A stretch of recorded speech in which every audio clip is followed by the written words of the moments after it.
지난해 12월 대학로의 한 소극장. 온통 10대 위주인 요즘의 공연 문화 속에서 색다른 풍경이 벌어졌다. 20대에서 60대에 이르는 관객들이 줄을 선 조용필의 공연은 연일 매진이었다. 뭐 보러 왔어요? 누구 보러 왔어? 초록빛 아저씨.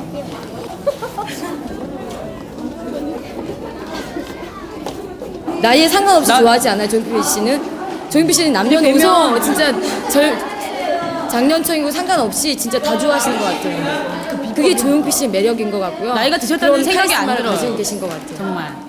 그 대중과 호흡을 같이 하고 또 노래 가사에서 그 혼을 뿜어대는 듯한 그냥 그 절규를 하는 듯한 그런 노래에서 그 사랑을 진하게 느낄 수가 있고.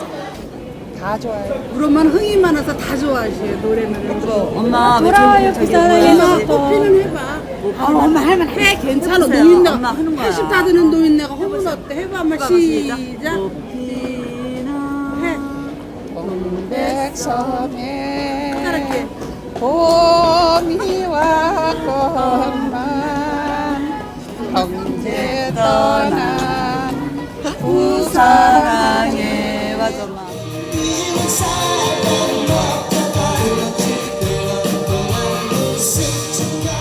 조용필의 작지만 큰 무대. TV에선 보기 어려워졌지만 그는 건재했다. 그러나 팬들의 얼굴에선 이제 30년이란 시간이 보인다. 단발머리 소녀들이 아기 엄마가 됐고 남편과 아이와 함께 온다. 그들에게 조용필은 추억의 또 다른 이름이다.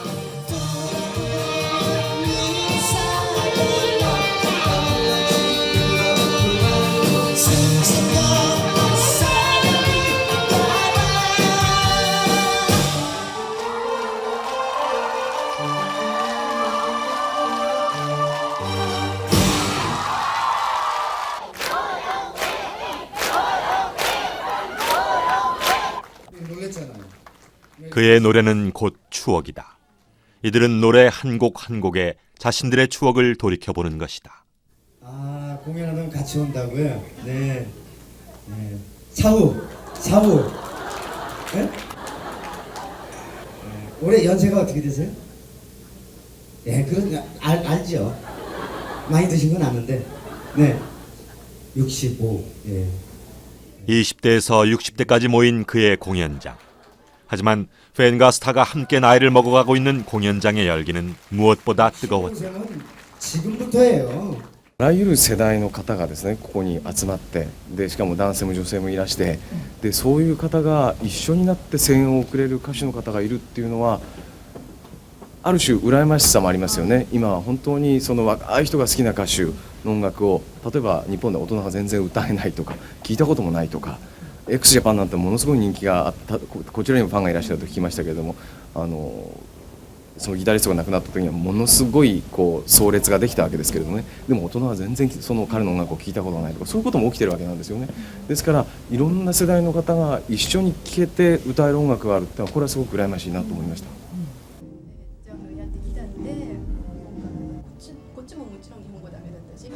이젠 문화도 국제화 시대, 음악도 마찬가지다. 최근 일본 대중문화 개방에 즈음해 대중문화에 관한 취재를 온 일본 기자들. 그들 역시 조용필의 소극장 공연을 보곤 그의 폭넓은 음악의 영역과 세대를 아우르는 다양한 팬층에 한편으론 놀라고 한편으론 부러워했다.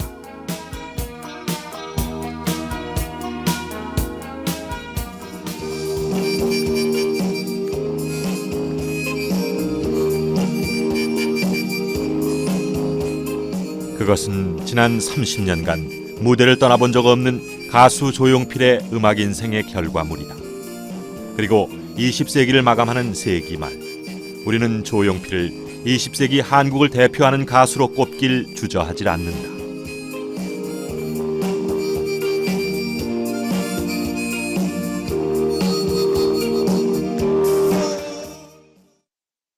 가장 최첨단을 알고 있는 사람들한테도 무시당하지 않지만 가장 대중적인 사람들, 대중적 취향을 갖고 있었던 보통의 사람들한테서도 결코 버림받지 않는 가장 보수적인 취향과 가장 선진적인 취향을 다 같이 아우르는 이런 종류의 음악 세계를 추구했다고 저는 생각해요. 80년대 그 초중반, 즉 조용필 씨의 전성 시기에 그만큼 넓은 층을 아우를 수 있는 포괄과 종합의 방식으로 자신의 음악 세계를 만들어 나갔기 때문에 그 사람은 지금도 30대서부터 60대 할아버지까지도 콘서트에 와서 막 흥분하고 좋아하고 눈물을 흘리고 하는 가수가 됐다는 거죠.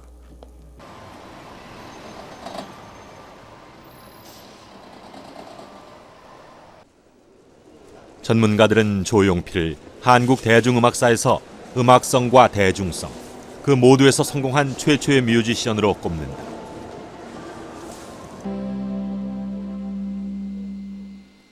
무엇이 그를 이 대단한 찬사의 주인공이 될 수 있게 한 것일까?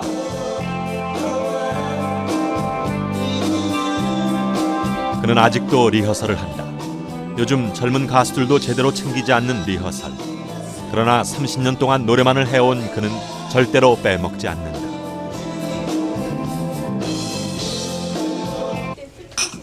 지난 일주일간의 소극장 공연이 무리였을까?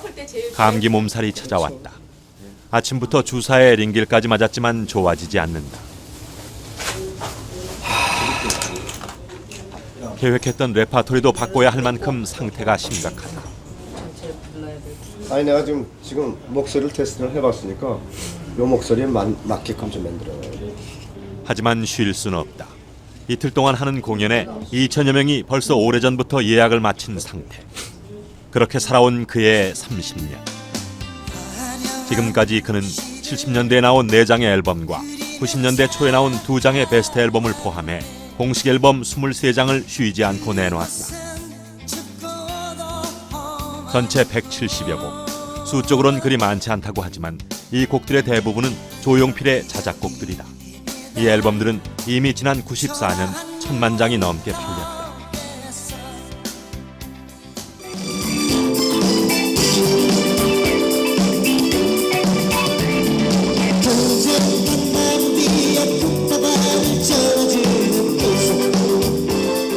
무엇보다 그의 노래들은 놀랍도록 다채롭다.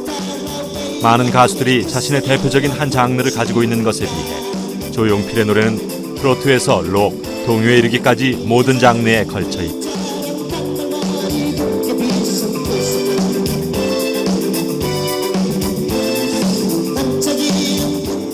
가슴 태우며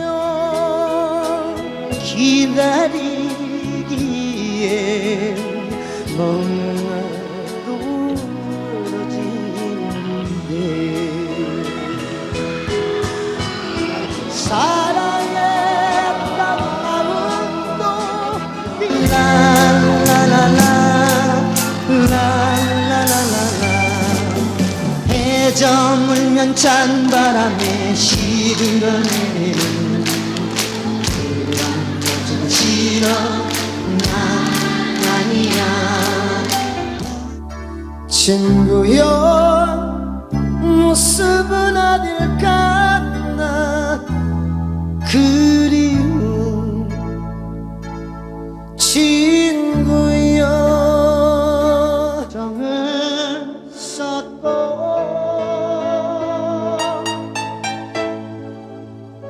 정에 울며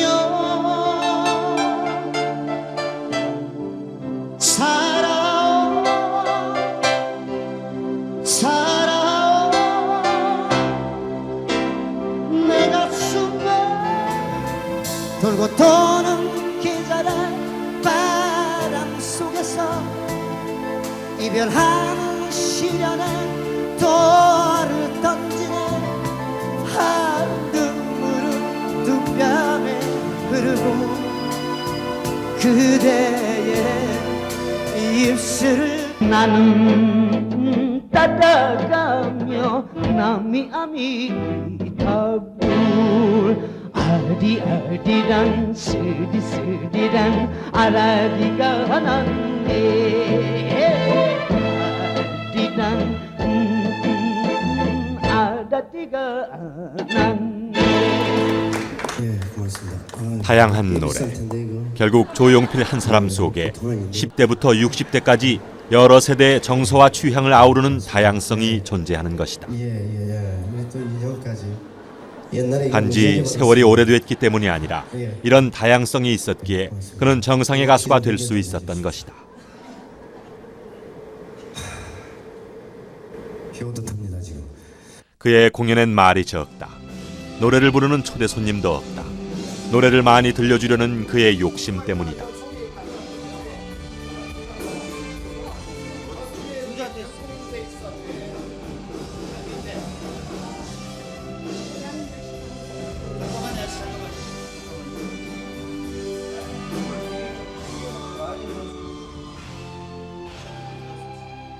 한 공연에 노래 22곡. 공연 후에 늘 지쳐 떨어지기 마련이다.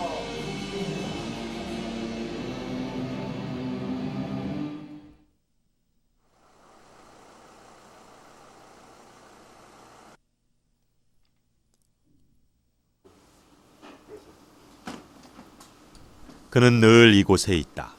공연이나 방송 스케줄이 아니면 두문불출하고 지낸다. 물도 손수 떠다 먹을 만큼 방해받기 싫어하는 그의 음악 공간. 거슬러 올라가면 그는 열정의 크기만큼 가난했다. 옛날에 초창기 28군에 들어갔을 때는 건반이 좀 하고 싶어갖고 건반이 없잖아요. 그걸 이렇게 도화지에다 이렇게 이제 붙여가지고 건반을 그렸어요. 이렇게 까만 데는 까만 건반 이렇게 그려가지고 그 아예 코드를 손으로 이렇게 짚고 이렇게 그렇게 했어요. 그런 것들을 이렇게 나름대로 이렇게 생각을 해서 소리가 납니까 종이에서 뭐 그렇게 그러니까 주위에서는 좀 약간 미쳤다 그러죠. 저렇게까지 뭘 하냐 그랬는데 건반을 좀 쳐야 될 필요가 있을 것 같다라는 생각이 들어서 그렇게 했는데 뭐 결국은 뭐 기타에서 노래로 갔죠. 네. 그런 것들이 지금에 굉장히 많이 도움이 돼요.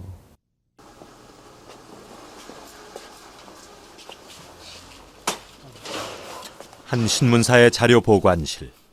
오래된 주간지의 한 페이지에서 흥미로운 기사를 발견했다. 71년 한 주간지가 주최한 보컬그룹 경연대회. 당시 조용필은 3인조 밴드 김트리오의 멤버로 이 대회에 참가했다. 그리고 가수상을 수상했다. 이름이 잘못 올라가긴 했지만 조용필은 이 대회에서 가창력이 뛰어나다는 극찬을 받았다. 그 당시만 해도 조용필 씨 하나만 있으면은 지가 뭐 지금 생각하면 평생 음악을 할 것 같은 그런 가수였었거든요. 그때도 길 잃은 철새인가 아마 그걸 해갖고 옛날에 시민회 관에서 가수왕 상을 탔어요. 김트리오 때. 조용필이 처음으로 가수로서 인정을 받은 무대였다. 만 20살의 앳된 모습. 그가 어느새 노래 인생 30년을 맞았다. 그의 출발은 기타리스트. 고등학교 3학년을 마치던 68년 일렉트릭 기타 하나를 메고 집을 나서면서 그의 음악 인생은 시작됐다.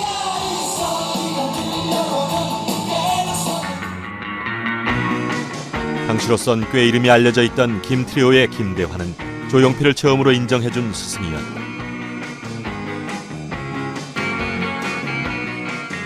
1950년 화성에서 7남매 중 6째로 태어난 조용필. 60년대 비틀즈나 벤처스 같은 서구 팝 음악의 홍수 속에서 성장한 조용필은 중학교 시절 우연히 기타를 접했고 이내 빠져들었다. 한 번 이렇게 만났었어요. 근데 손을 보고 깜짝 놀랐었습니다. 그러니까 이 쇠떡이 올라가지고 이 기타줄 쇠 이게 그러니까 막 초록색이 되거든요.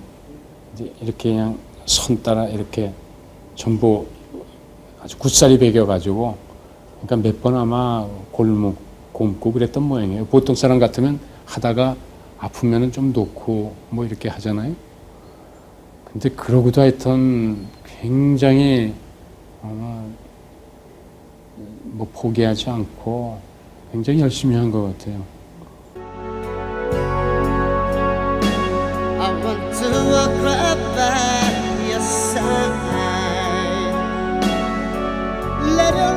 그러나 속칭 딴따라는 안 된다는 아버지의 반대에 부딪힌 그는 가출했다.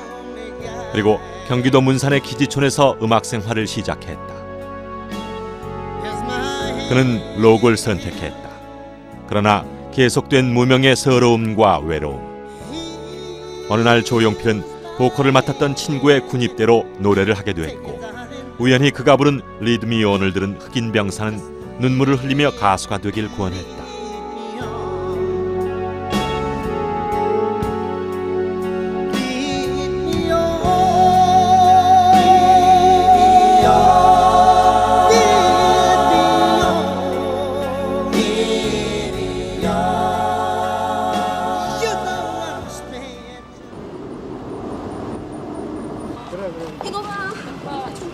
무명 가수였던 조용필의 부산 시절은 늘 춥고 외로웠다.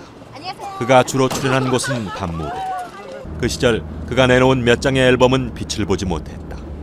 부산은 조용필에겐 특별한 인연이 있는 곳이다. 지금도 뭐 부산에 계신 분들이 이제 뭐 젊어 저 부산 놈 아이가 뭐 그래요. 네, 그런 분들이 많이 있어요. 또 외국 그 가수적 공연할 때 부산이 고향인 사람들이 찾아와서 내도 부산입니다 이러고 그러고 그럼 이제 알죠 우리는 무슨 뜻으로 그런 얘기를 하는지 알죠. 그럼 아 그렇습니까 그러죠. 부산말 안 쓰네 뭐 이러.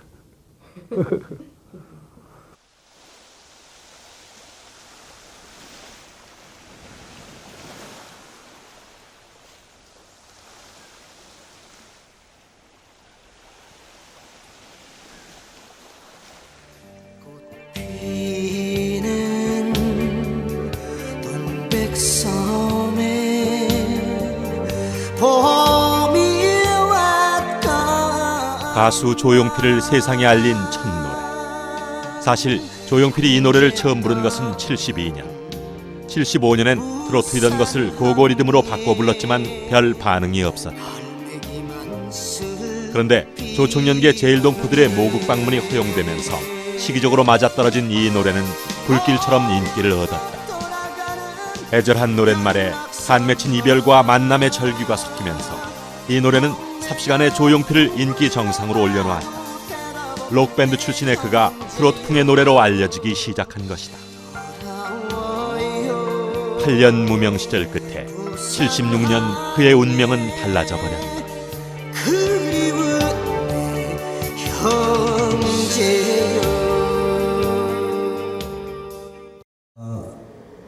돌아요 부산항의 그 75년도에 이 노래를 녹음하자고 했을 때 사실 저 싫다고 그랬어요. 근데 만약에 그때 안 했으면은 어떻게 됐을까? 그게 궁금해요. 아마 이 자리에 못 썼을 것 같아요. 부산항으로 어떻게 알려져가지고 정말 가수가 됐는데 그때 싫다고 그러니까 돈을 좀 준다고 그래서 50만 원 받고 취입을 했습니다. 그에게 돌아와요 부산항에는 애증의 노래가 된다. 70년대 젊은이들의 자유주의적 대중문화의 선풍이 일었다. 유신체제는 긴급 조치로 청년 문화를 억압하기 시작했다. 그리고 이어진 소위 대마초파도. 대중음악계의 나무키가 찾아오고 된서리를 맞은 많은 연예인들이 전업을 하거나 이 땅을 떠났다. 조용필도 77년 2차 대마초파동에 연루돼 벌금을 물고 풀려났다.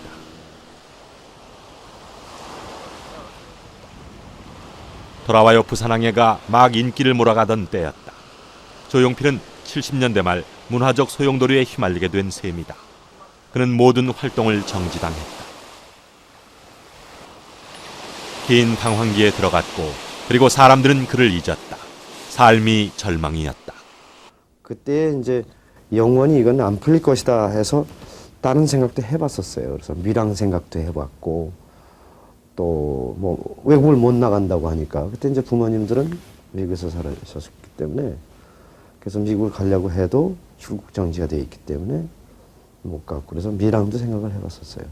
음악은 해야 되겠다. 어디 가서든지 해야 되겠다라는 생각에 결국은 그것이 안 되고 그래서 군 의무만 다니면은 뭐 된다고 해서 군 의무 공연도 굉장히 많이 다녔어요.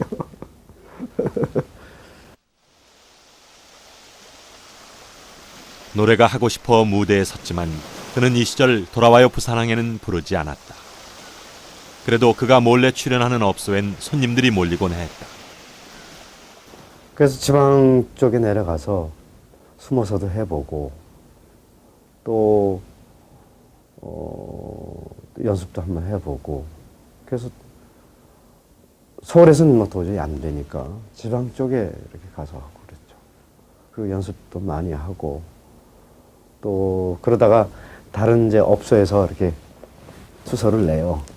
그럼 이제 우린 또 보따리 싸갖고 서울로 또 올라오고. 희망이라고는 없어 보이던 그 시절 그는 우리 소리를 만났다. 판소리 음반들을 사서 득음을 한다는 명창처럼 소리를 갈고 닦았다. 그리고 얼마 후 가슴을 울리는 소리가 나기 시작했다. 그의 목소리는 아주 달라졌다. 그런 70년대 전반까지만 하더라도 미성의 그 목소리를 가지고 있었습니다. 그러나 70년대 후반에 어떤 그런 규제 이후의 은둔 기간을 통해서 우리의 전통적인 판소리나 어떤 민요의 창법을 익혔고 여기에 어떤 그 흑인의 어떤 그 소울적인 어떤 요소들을 결합하면서 흔히 조용필의 창법이라고 얘기하는 진성과 가성을 자유로 요구하는 어떤 그리고 탁성과 청성을 또 역시 그 자유롭게 포착하는 그야말로 그 모든 표현이 가능한 어떤 보컬의 진경을 획득했습니다.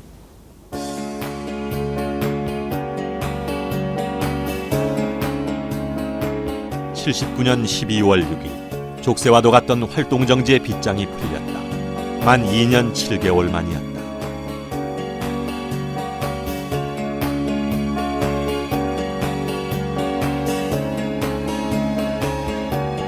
그는 바로 한 통의 전화를 받는다.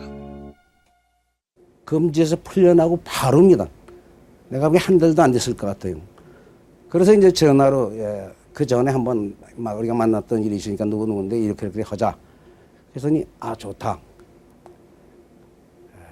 그래서 내가 작곡은 누가 했으면 좋겠느냐. 내가 생각하고 있는 또 좋아하는 작곡가가 있습니다. 그랬더니 조영필 씨가 제가 하면 안 되겠습니까? 이러더라고. 근데 그 배명숙 씨 주제가 가사가 참 좋습니다. 조영필 씨가 그걸 쭉 전화로 불러줬습니다. 전화로. 그래서 그거 더욱 좋다. 그랬어요. 그렇게 해서 이제 작곡을 조영필 씨가 하게 됐고. 인생 극장 창밖의 여자. 군물 터지듯 15분 만에 써서 단 한 번에 불러버린 창밖의 여자.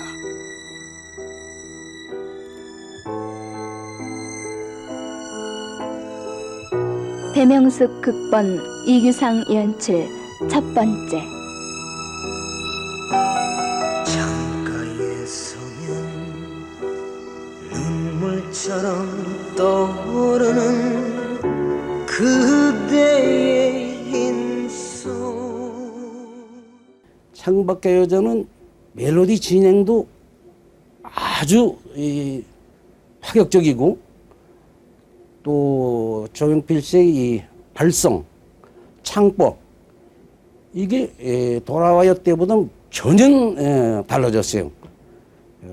그 녹음을 쫙 들으면서 말하자면 우리 다 느끼는 거지만 프로듀서는 어떤 감이 있잖아요. 그 조영필 씨가 쫙 1절을 부르는 걸 딱 듣는데 전율 같은 걸 느끼겠더라고요. 그래서 이거구나. 네, 창밖의 여자는 80년대 조용필 전성시대를 여는 예고였다. 그는 당당하게 컴백했다. 우리 많이 와주신 여러분들 그리고 또 지금 전국에서 이 시간을 지켜보고 계신 시청자 여러분들 만 4년 만에 그 다재다능한 모습, 건강한 모습을 갖고 여러분 앞에 다시 이렇게 그 다재다능한 모습을 보여주고 있습니다. 조용필 씨. 다시 가수로서의 활동을 한 그 기분으로 지금 역시 시작하려고 또 합니다. 그리고 굉장히 오래간만에 이렇게 여러분들 뵈니까 마음 굉장히 떨려요. 떨리고요. 다시 등장하는 그런 느낌을 가질 수가 있는 것 근데 뭐 같은데. 노래는 변함이 없으신 것 같아요. 그 대마초 파동 이후에 70년대 후반이 되면 우리 그 대중음악계에서 소위 스타가 사라집니다. 조용필은 70년대 말에 그 바로 그러한 어떤 공백기를 그 딛고 재기에 성공한 유일한 가수가 되는 셈이죠. 무대에 설 수 없었던 그 시절, 피눈물 나는 수련과 준비를 한 결과였다. 1980년 MBC 10대 가수 가요제 최고 인기 가수는 창밖의 여자 조용필. 68년 시작해 자신의 음악을 갖기까지 12년. 기나긴 탐색과 훈련의 과정이었다. 결국 그는 70년대에 얻은 음악적 자양분을 가지고 80년대에 꽃을 피운 셈이다. 조용필. 그의 등장은 우리 사회에 충격적이었다. 그는 그리움과 고향을 노래하던 이전 세대와는 달랐다. 트로트 일색에서 물줄기를 바꾼 그의 음악은 실험적이고 새롭고 능숙했다. 그 결과 팝송이 주도하던 대중음악 시장의 헤게모니가 가요로 넘어왔고 10대의 오빠 부대가 나왔다. 그것은 우리 대중음악사의 한 분기점이었고 하나의 사회 현상이었다. 조용필은 이미 30대였지만 그의 음악은 이들 10대를 장악하면서 청년층과 중장년층을 포기하지 않았다. 조용필 씨는 장기전에 승부하고 있음에도 불구하고 거기서 승리자임에도 불구하고 주류라는 점이에요. 그러니까 주류로 오래 지속하고 있는 가수라는 거죠. 조용필 씨는 매 시기 그 80년대 초반에는 새로운 주류의 질서라고 하죠. 주류 경향이라고 하는 걸 창출해냈고 오랫동안 그것을 이끌어냈어요. 한 80년대 중반 넘어서까지 주류적인 경향을 선도했다고 할 수 있어요. 그 이후부터는 주류적 경향이 변할 때마다 그것을 결코 천박스럽지 않게 그 수준을 끊임없이 따라가요. 그러니까 새로운 게 있으면 새로운 걸 금방 받아들여요. 하고 그걸 자기 방식으로 소화해요. 정치도 그렇고요. 방송도 그렇고 몇 명의 슈퍼스타만 알면은 다 이제 충분하다.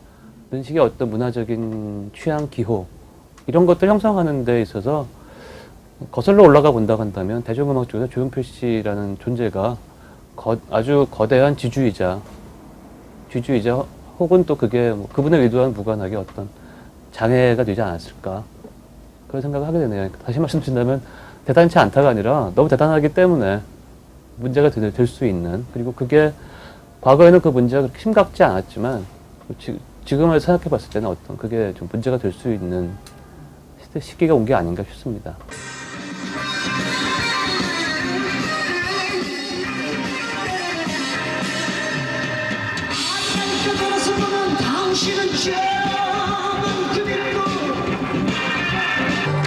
도쿄의 밤을 뜨겁게 열광시키고 있는 한 야외 공연장입니다.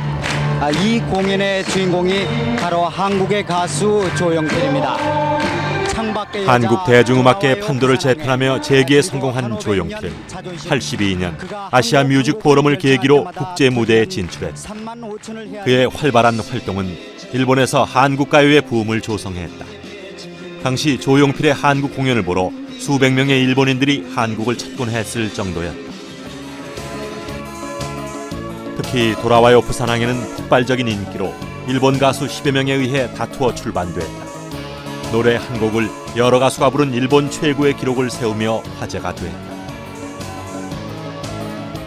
역사적으로 한국 가수가 진출한 곳 있었는데 처음에 히트한 가수가 오래됐지만 70년대 여기서 카펜터즈 노래 부르시는 이성현 씨가 일본에서 가슴 아프게 약간 들었던 그걸로 히트했어요. 그거 히트해가지고 그 후에 남자 한국 가수가 일본에 진출하기는 보통 일본 업계인들이 음악 비즈니스 하는 사람이 생각할 수 없었어요. 그래도 연필 씨가 그런 거 잘 했기 때문에 그때 당시 그 동영, 코베, 나고야, 후쿠오카 5월 네 군데에서 처음에 공연했어요. 그때 벌써 팬클럽이 있었으니까요. 그러나 시대가 바뀌고 90년대 초 신세대란 말과 함께 혁신적으로 등장한 서태지와 아이들. 대중가요에도 대중문화에도 90년대식 새로운 변화와 세대교체의 바람이 불었다. 80년대의 욕구와 정서를 대변했던 조용필은 밀려나야 했다.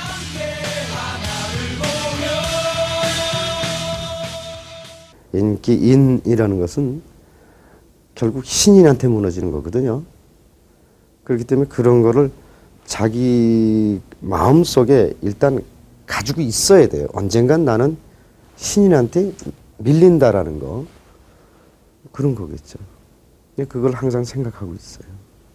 그러니까 오히려 마음이 편해지고 또 이제 부담 없이 할 수 있게 되고 그런 거죠.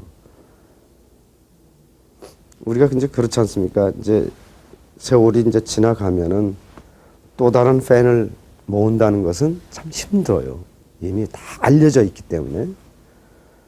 그러니까 자기 옛날서부터 자기 노래를 좋아했던 사람들을 안고만 간다고 하면은 그건 성공한 거죠.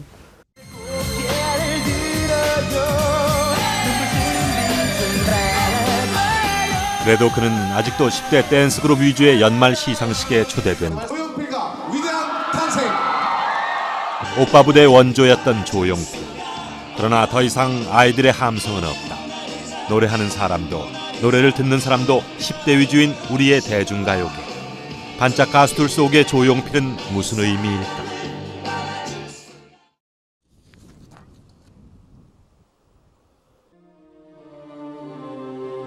30년 음악 인생의 동반자 역할을 해왔던 위대한 탄생. 밴드로 음악을 시작했고 음악적 뿌리가 록에 닿아 있는 조용필. 그가 위대한 탄생에 거는 기대는 크다. 그는 최고의 밴드를 지향한다.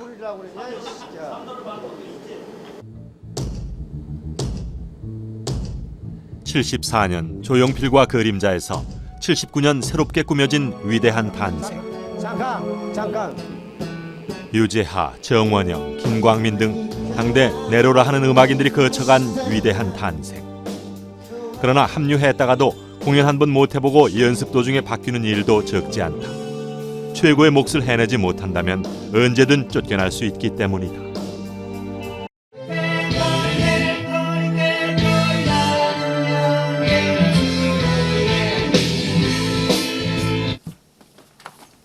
희선아, 네가 그 두 번째 얘들 할 때 뒤돌아서서 한번 해봐. 아래도 같이 두 손으로.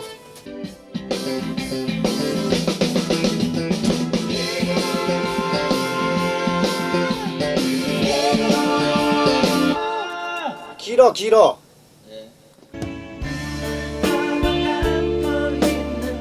조용필이 연습을 거듭하는 완벽주의자라는 건 이미 알려진 얘기다. 그는 습관처럼 연습을 한다. 본 공연 때보다 연습 때 더 예민하다. 게다가 아무도 그의 귀를 속일 수는 없다. 누구냐? 바로 요 놈이 계속 그랬어. 요 놈이. 그런데 이 친구는 상당히 천재적인 음악성을 가지고 있다. 저는 그렇게 보거든요. 나는 그 작업 현장을 한번 본 적이 있는데 그게 한 20년 전인데요.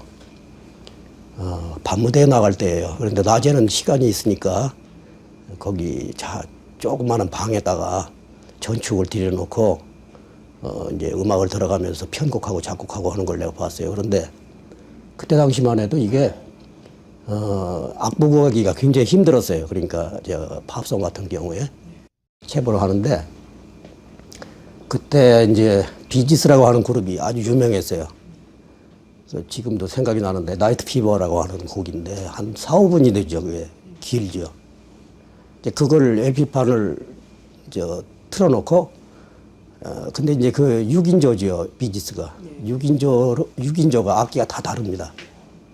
근데 그 다른 악기들 소리, 그러니까 멜로디, 리듬, 화음 이것을 그냥 들으면서 악보로 옮기고 있는 걸 내가 봤어요.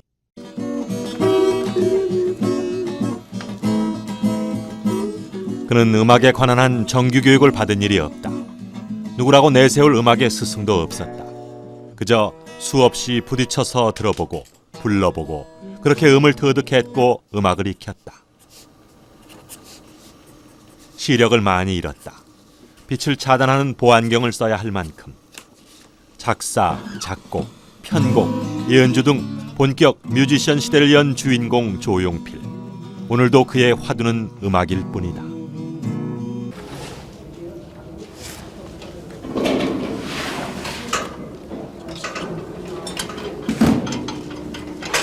그의 스태프들은 항상 긴장한다. 조금의 실수도 용납치 않는 조용필의 철저함과 프로근성을 알기 때문이다.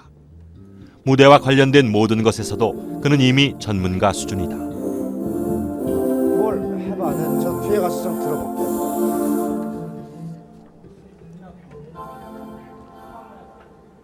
잠깐만, 내가 밑에 내려가 있을게. 아직도 우리나라 대중가수 중 가장 공연이 많은 조용필.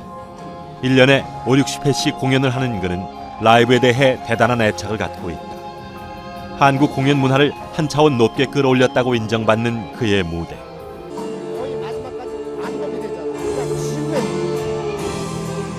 자신의 음악을 보다 정확하게 전달하기 위해 그는 항상 욕심을 낸다. 가수의 본질적인 승부처가 무대라는 것을 그는 누구보다 잘 아는 사람이다. 그런 어떤 음악에 대한 열정은 바로 그 밴드에 대한, 그러니까 그 당시만 하더라도 단순히 어떤 이 선율의 중심적이었고 또 가창력 중심적인 시대에 모든 어떤 그 연주의 상태, 그리고 그 연주의 수준뿐만 아니라 그런 음향의 새로운 시도라, 그 다양한 어떤 스튜디오 테크닉의 실현, 그리고 공연에 있어서의 어떤 무대와 조명에 관한 어떤 그런 한 10년을 앞서갔던 집착, 이런 것들이 대중들에게는 그 이전에 어떤 우리의 대중에서 만날 수 없었던 엄청난 그 만족과 열광을 안겨다 주었습니다. 한때 국내 가요계에서 웬만한 음악적 시도들은 모두 조용필이 해버렸다는 푸념이 나오기도 했었다. 그는 번 만큼 쓴다. 음악을 위한 투자를 아끼지 않는다. 웬만한 극장 공연에 장비만도 5톤 트럭 대여섯 대 분량. 조용필의 공연엔 항상 최고의 장비와 인력이 함께한다. 이렇게 늘 투자와 다양한 음악적 시도들이 가능했던 것은 그의 열정 때문이다.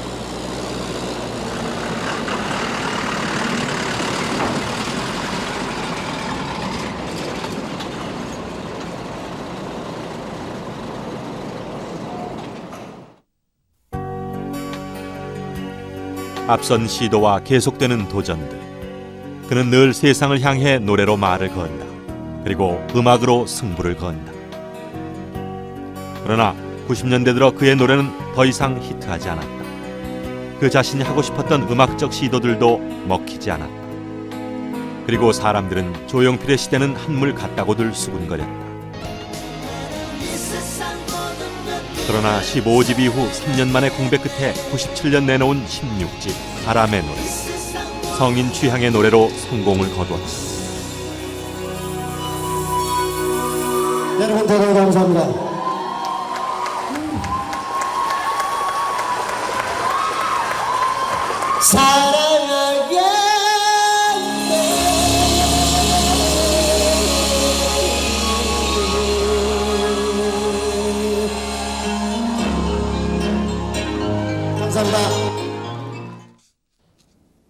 대중들이 가수 조용필에게 바라는, 얻고자 하는, 듣고 싶어하는 음악이 뭐고, 이 바라는 그 정서가 뭐냐, 그걸 좀 생각을 해봐야 되는 거 아니냐는 얘기를 한 적이 있어요.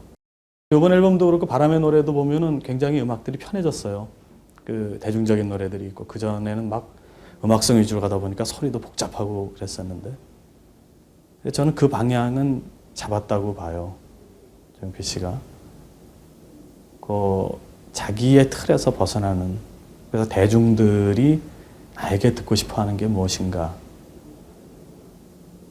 라는 거를 다시 찾은 것 같은 느낌을 받아요. 모두를 잃어도 사랑은 음악만으로 꾸준히 승부를 걸어온 조용필의 30년. 사랑했다 할 수 있겠지. 그는 대중과 함께 살아왔고 대중에게 끊임없이 말을 걸고 도전을 한다.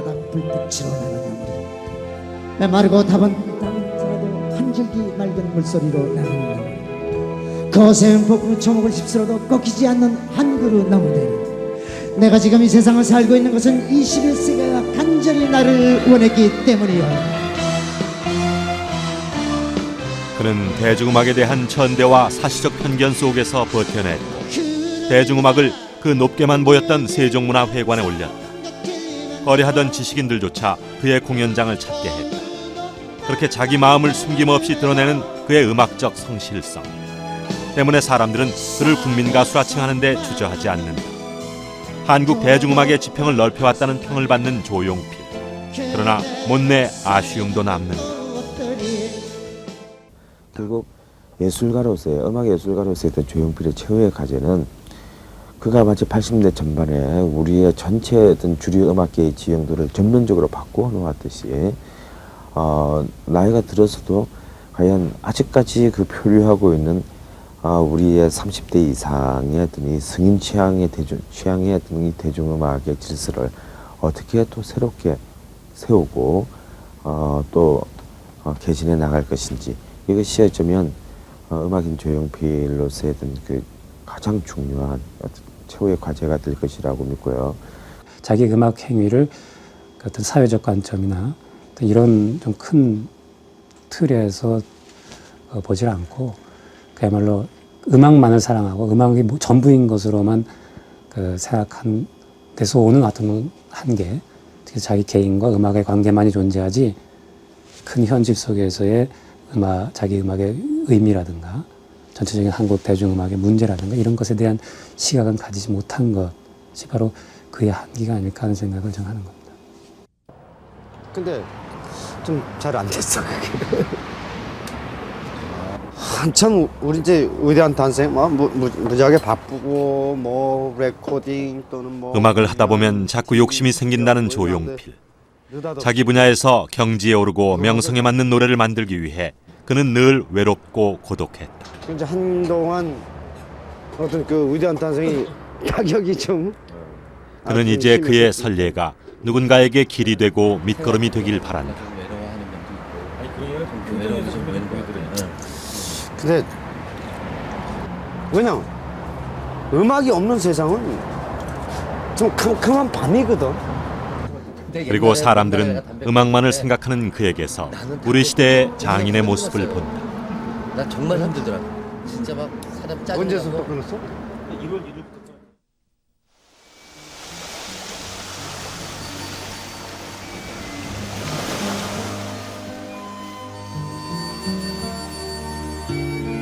노래 외에 다른 것은 할 줄도 모르고 해본 적도 없었던 조용필의 지난 30년. 오로지 음악, 그 하나밖에 모르는 사람 조용필. 음악을 위해 그는 세월을 고민한다.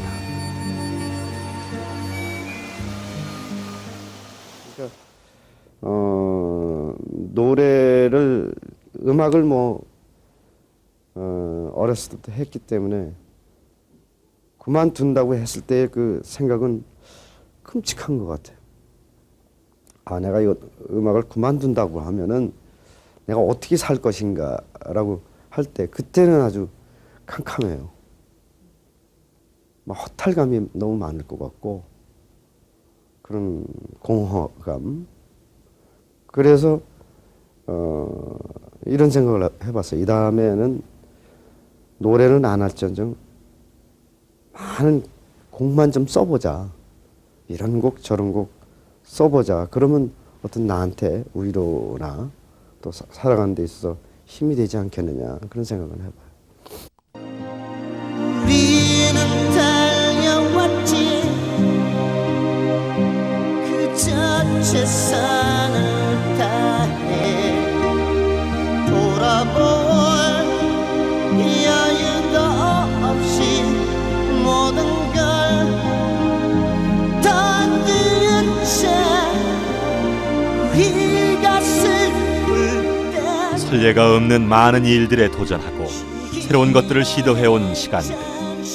그리고 그 시간 동안 끊임없이 대중과 노래로 만나온 가수 조용필. 시대 사람들에게 힘과 위안이 되어온 승신령. 그의 음악은 한국 대중음악사와 일치합니다. 때문에 사람들은 그에게 21세기의 한국 가요는 어떤 것이 될까 묻는다. 그에게 거는 기대이고 믿음이다. 조용필. 그는 이미 우리 시대의 한 의미가 돼